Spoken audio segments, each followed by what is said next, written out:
everyone, welcome to EME Technologies. My name is Munish Sharma and today I will tell you how to make a touch activated LED with the help of transistor.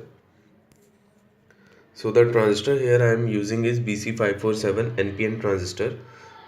The base of this particular transistor is positively biased, so I have to give a pulse of positively charged ions, positively charged electrons to make it in the active region so that this particular LED will glow.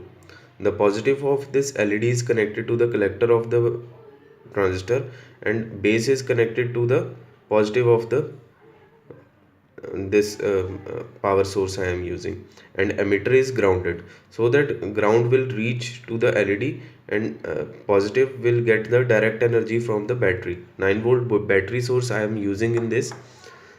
The basic concept of this circuit is when I touch these two terminals, then the active transistor will come in active region and this LED will glow.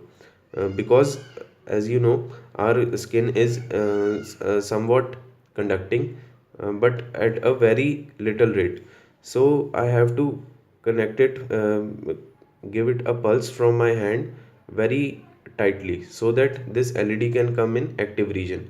I have used two more resistors so that we can limit the current on this particular transistor, because the base of this transistor has a very small area. So if we give the 9 volt to this particular transistor on the base, the transistor will blow up.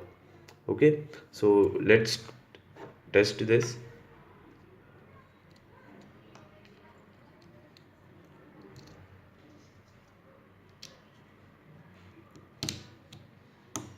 So now you can see the LED is not glowing, but when I touch this two terminals, the current start flowing.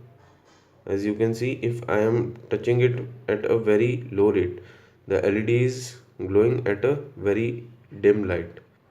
When I press it tightly, the LED glow brights. Okay, so like this you can make a touch sensor. You can also use a 555 timer, but it will not be as much cost effective as you can do it with a normal BC547 transistor also. So why to use this? So you can make it at your home also. It is very easy. So here is the circuit diagram of this particular project, how we have to connect. This is BC547 transistor and this is a resistor. You can connect it of any value you can choose, from 220 ohm to 1 kilo ohm. This is a LED, negative of LED and positive of LED. Positive is connected to a 9 volt battery positive and negative is connected to the BC547 emitter, and here are the two terminals. You can use it without resistor also, but the thing is that we have to limit the current on the base, so that's why we are using resistors over here. Okay, so like this you can make this project at your home. Okay, thank you very much. Do like our video.